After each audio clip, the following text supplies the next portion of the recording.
Hello friends, आज हम discuss करने जा रहे हैं इनकम टैक्स में हाउस प्रॉपर्टी चैप्टर के अंदर section 24। Section 24 basically deductions provide करता है जब भी हम इनकम कैलकुलेट करते हैं under the head house property. Section 24 में दो टाइप के डिडक्शन दिए जाते हैं, section 24A and section 24B। दोनों को हम डिस्कस करेंगे आज, एक एक करके टेकअप करते हैं। चलिए स्टार्ट करते हैं। सेक्शन 24 तो सेक्शन 24 में हम डिडक्शंस देते हैं while computing income under the head house property. अब इस सेक्शन में दो डिडक्शंस प्रोवाइड किए जाते हैं, section 24 sub section small a और दूसरा डिडक्शन होता है section 24 sub section small b। Section 24 में, सेक्शन 24A में इसको हम कहते हैं स्टैट्यूटरी डिडक्शन, या फिर हम इसको स्टैंडर्ड डिडक्शन भी कहते हैं।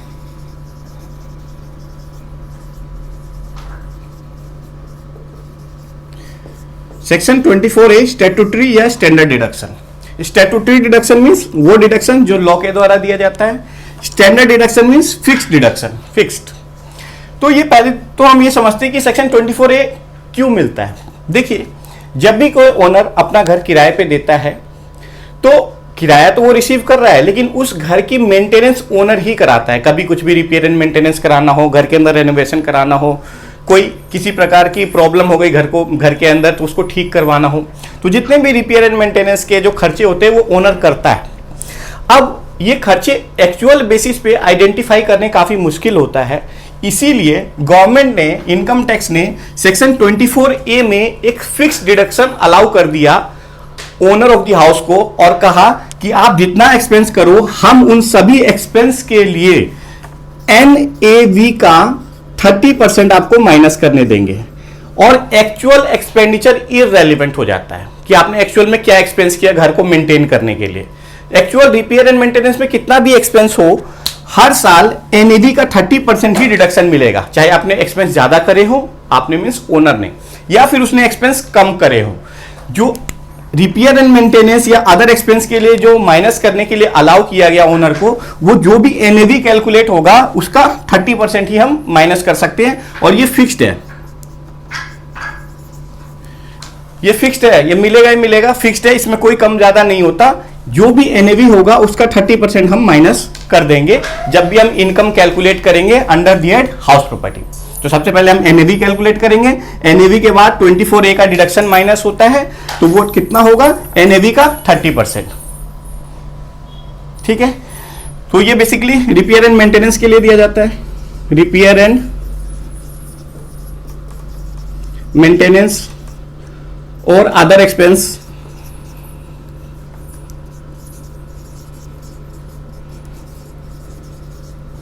related to house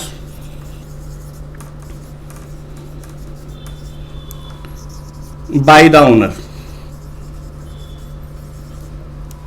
तो जो भी ओनर खर्चे करता है हाउस में रिपेयर एंड मेंटेनेंस से रिलेटेड या अदर एक्सपेंसेस हाउस को मेंटेन करने के लिए, तो उन सभी एक्सपेंसेस के लिए एक सेक्शन है, सेक्शन 24A, वो आता है और उसके अंदर एक फिक्स्ड अमाउंट का डिडक्शन मिलता है, वो होता है NAV का 30%।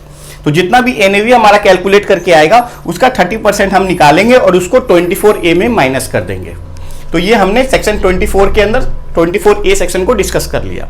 अब दूसरा डिडक्शन जो हाउस प्रॉपर्टी में मिलता है वो है 24B। वो है 24B।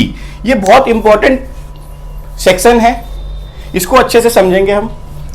24B जो है वो है इंटरेस्ट ऑन लोन टेकन, यानी इस सेक्शन के अंदर हम इंटरेस्ट माइनस करते हैं। किस चीज का इंटरेस्ट, लोन का इंटरेस्ट। किस चीज का loan, taken for purchase comma construction comma repair comma renovation etcetera. तो 24B जो है, 24B जो है वो इंटरेस्ट का डिडक्शन दिलवाता है। इंटरेस्ट यानी अगर किसी ओनर ने, घर के ओनर ने कोई लोन लिया है और उस लोन पे वो इंटरेस्ट पे कर रहा है, तो जितना भी इंटरेस्ट है उसका डिडक्शन हम 24B में दे देंगे। लेकिन वो लोन होना कैसे चाहिए? घर परचेज करने के लिए, घर को कंस्ट्रक्शन कराने के लिए, घर का रिपेयर कराने के लिए, घर का रेनोवेशन कराने के लिए, घर में कुछ एडिशन कराना है उसके लिए, घर के अंदर कुछ मॉडिफिकेशन कराना उसके लिए। मींस ये जो लोन होना चाहिए वो हाउस प्रॉपर्टी से रिलेटेड लोन होना चाहिए। तो उस लोन पे जो भी इंटरेस्ट, उस लोन के ऊपर जो भी इंटरेस्ट ओनर पे करेगा, घर का ओनर पे करेगा, वो इंटरेस्ट हम 24B सेक्शन में माइनस कर देंगे उसकी इनकम कैलकुलेट करते समय। कौन सी इनकम कैलकुलेट करते समय? हाउस प्रॉपर्टी की इनकम कैलकुलेट करते समय। ठीक है, तो आइए सेक्शन 24B को और डिटेल में डिस्कस करते हैं।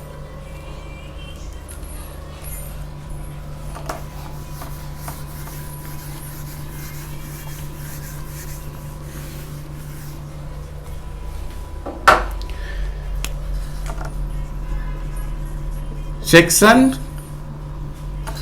24B, देखिए सेक्शन 24B है interest on loan taken for purchase comma construction comma repair addition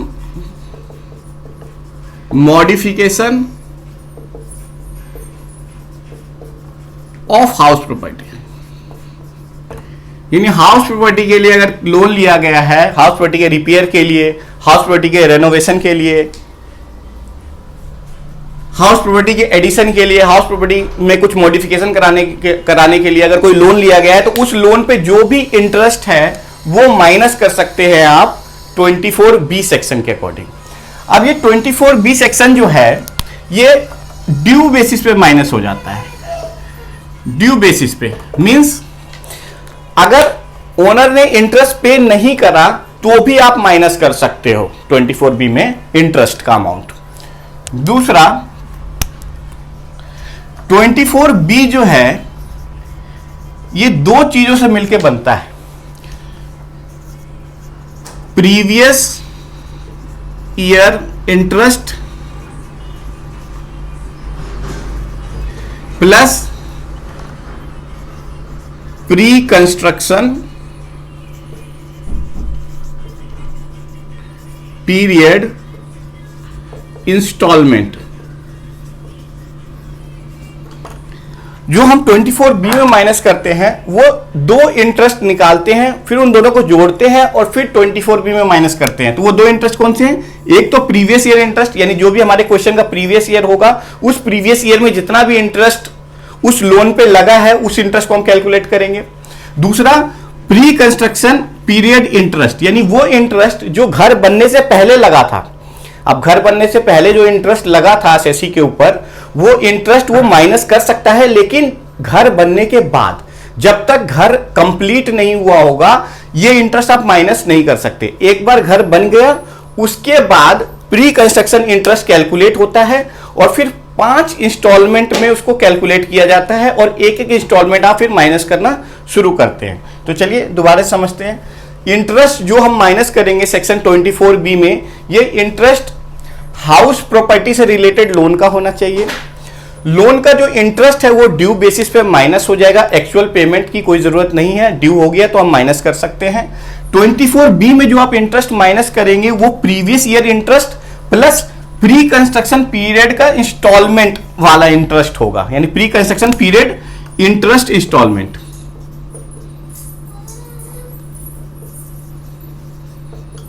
pre construction period interest instalment, ठीक है। तो प्रीवियस ईयर इंटरेस्ट तो हमें पता है कि जिस साल का हम क्वेश्चन कर रहे हैं उस साल में जो भी इंटरेस्ट हमने कैलकुलेट करा है वो प्रीवियस ईयर इंटरेस्ट कहलाएगा, यानी प्रीवियस ईयर में लगने वाला इंटरेस्ट। अब हम बात करते हैं कि ये प्री कंस्ट्रक्शन इंटरेस्ट इंस्टॉलमेंट क्या होता है, चलिए इसको समझते हैं।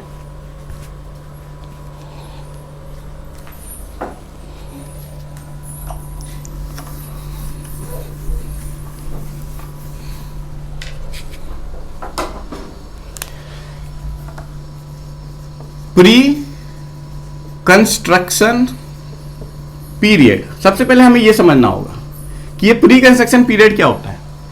बहुत इंपॉर्टेंट है, मैक्सिमम गलती इसी में हो जाती है क्वेश्चन सॉल्व करते समय। प्री कंस्ट्रक्शन पीरियड यानी वो पीरियड जो कंस्ट्रक्शन से पहले का है, क्योंकि हमने लोन लिया घर बनाने के लिए, एसएससी ने लोन लिया, अब घर वो प्रिपेयर बनवा रहा है, बिल्ड करवा रहा है, तो घर एक दिन में तो नहीं बनता, साल भी लग जाते हैं, 2 साल भी लग जाते हैं। तो उस बीच में जो भी उस लोन पे इंटरेस्ट पे किया एसएससी ने, उसको कहते हैं pre construction period interest, pre construction period interest. और प्री कंस्ट्रक्शन पीरियड, कंस्ट्रक्शन से पहले का जो पीरियड है उसको हम कहते हैं प्री कंस्ट्रक्शन पीरियड। अब ये जो प्री कंस्ट्रक्शन पीरियड का जो इंटरेस्ट होता है वो एसएससी माइनस नहीं कर पाता, क्यों? क्योंकि उस समय तो घर ही नहीं था, तो उस समय माइनस नहीं होता। तो ये कब माइनस होगा? जब घर कंप्लीट हो जाएगा। और ये जब माइनस होगा प्री कंस्ट्रक्शन पीरियड इंटरेस्ट, तो ये इकट्ठा माइनस नहीं होता, 5 इक्वल इंस्टॉलमेंट बनाते हैं और 5 सालों में माइनस करते हैं। 5 साल कहां से? Starting from the year in which the house is completed. जिस साल घर बन जाता है उस साल पहली बार माइनस होता है और उसके अगले 4 साल में फिर माइनस होकर खत्म हो जाता है। तो प्री कंस्ट्रक्शन पीरियड का मतलब वो पीरियड जो कंस्ट्रक्शन से पहले का है। उसके बाद हम इसमें प्री कंस्ट्रक्शन पीरियड इंटरेस्ट निकालते हैं।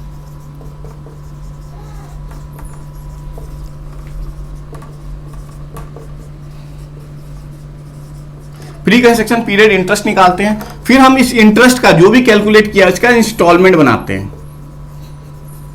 और वो इंस्टॉलमेंट कैसे बनता है? जितना भी प्री कंस्ट्रक्शन का इंटरेस्ट आया है डिवाइड बाय 5। फिर इस इंटरेस्ट को प्रीवियस ईयर इंटरेस्ट के साथ जोड़ दिया जाता है और सेक्शन 24B में माइनस कर दिया जाता है। ठीक है, एक प्री कंस्ट्रक्शन पीरियड कैसे निकालते हैं ये भी मैं आपको बता देता हूं। सपोज कोई घर कंप्लीट हुआ है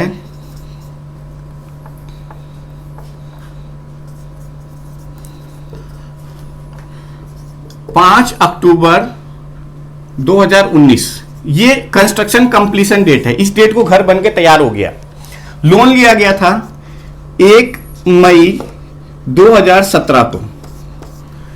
तो प्री कंस्ट्रक्शन पीरियड क्या होगा?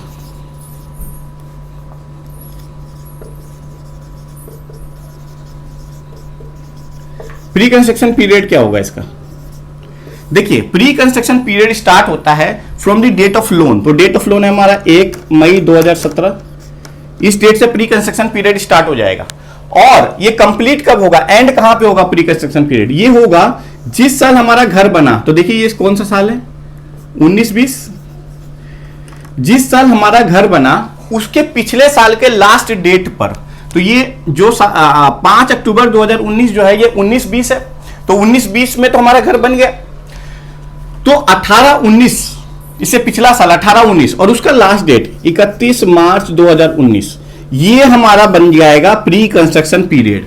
और फिर इसी पीरियड का हम इंटरेस्ट निकालेंगे तो उसको हम कहेंगे प्री कंस्ट्रक्शन पीरियड इंटरेस्ट। और फिर उस इंटरेस्ट के 5 इंस्टॉलमेंट बनाएंगे, जो भी इंटरेस्ट आएगा डिवाइड बाय 5 कर देंगे तो 5 इक्वल इंस्टॉलमेंट आ जाएगा।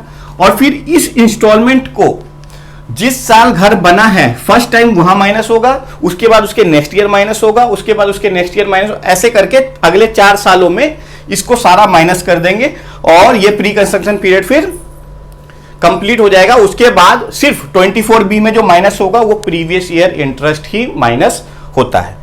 तो आपको समझ में आ गया होगा कि प्री कंस्ट्रक्शन इंटरेस्ट क्या होता है, प्री कंस्ट्रक्शन पीरियड क्या होता है, किस तरीके से प्री कंस्ट्रक्शन पीरियड निकालते हैं, उसका इंटरेस्ट कैसे कैलकुलेट किया जाता है, इंस्टॉलमेंट कैसा बनाया जाता है, और 24B में क्या माइनस होता है?